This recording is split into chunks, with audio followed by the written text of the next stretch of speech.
화려한 5성급 호텔의 샹들리에, 테이블 위에 놓인 샴페인, 그리고 방금 백화점에서 들고 나온 듯한 명품 쇼핑백들. 인스타그램을 켜면 펼쳐지는 세상은 그야말로 지상 낙원입니다. 스크롤을 내릴 때마다 보이는 사람들은 모두 젊고 아름답고 부유해 보입니다. 문득 검은 화면에 비친 내 얼굴을 보면 이런 생각이 들죠. 다들 저렇게 잘 사는데 왜 나만 이 모양일까?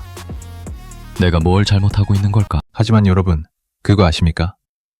이 화려한 사진들 뒤에 숨겨진 차가운 통계를 말입니다. 통계청이 발표한 대한민국 임금 근로자의 중위소득은 세전 300만 원이 채 안 됩니다. 세금을 떼고 나면 월 200만 원 중반대를 버는 게 진짜 대한민국의 평균이라는 겁니다. 그렇다면 SNS 속 저 많은 벤츠, 저 많은 오마카세, 저 많은 명품은 다 어디서 났을까요? 모두가 갑자기 로또라도 당첨된 걸까요? 아닙니다.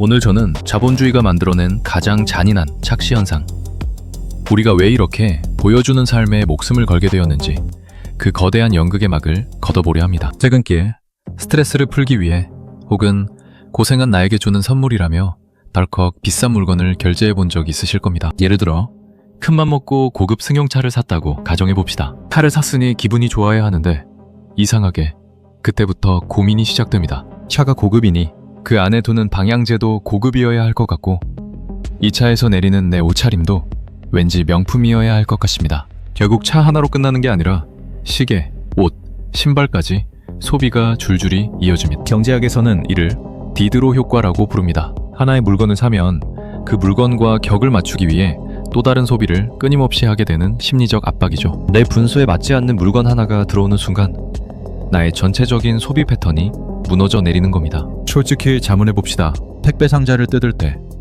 혹은 새 차의 비닐을 뜯을 때의 그 짜릿한 행복, 얼마나 가던가요?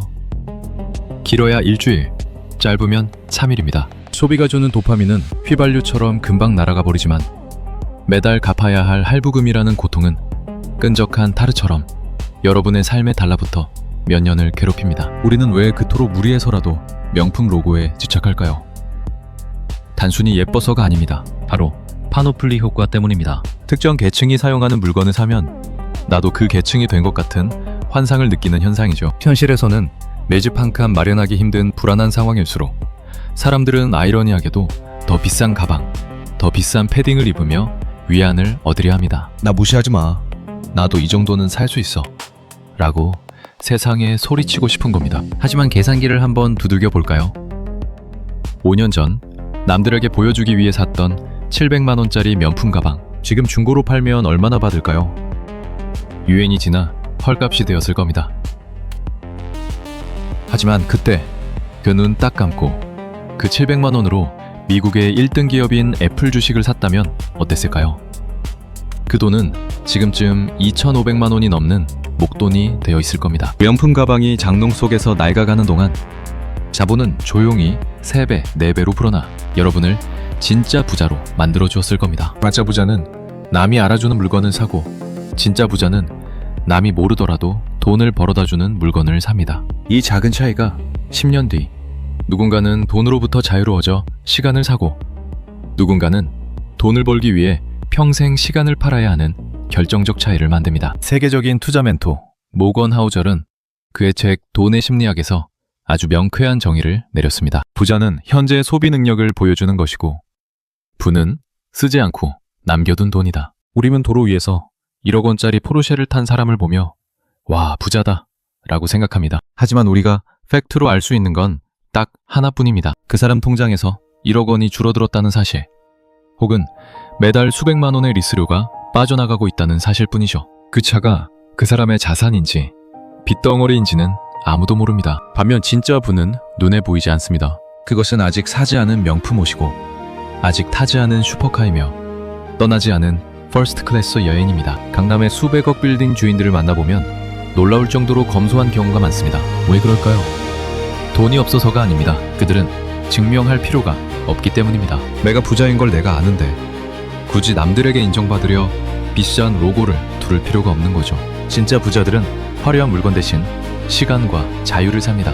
내 시간을 온전히 나를 위해 쓰기 위해 자산을 모으는 것. 그것이 진짜 부자들의 침묵입니다. 남들 시선을 의식하느라 쓴 돈은 연기처럼 사라지지만 미래를 위해 꾹 참고 모아둔 자산은 가장 결정적인 순간에 나를 지켜줍니다. 생각해 보십시오. 갑작스러운 경제 위기가 닥쳤을 때, 혹은 회사가 구조조정을 시작할 때, 통장이 텅 빈 사람은 부당한 대우를 참으며 고개를 숙여야 합니다.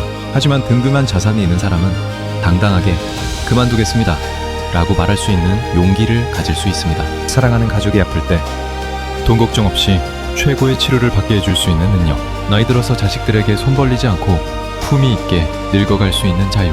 이것들은 인스타그램에 올릴 수 있는 화려한 사진은 아니지만 내 인생을 훨씬 더 단단하고 자유롭고 품격 있게 만들어줍니다. 이게 바로 우리가 돈을 모아야 하는 진짜 이유입니다. 지금 여러분의 지갑은 어디를 향하고 있나요? 타임의 시선인가요? 아니면 미래의 나인가요?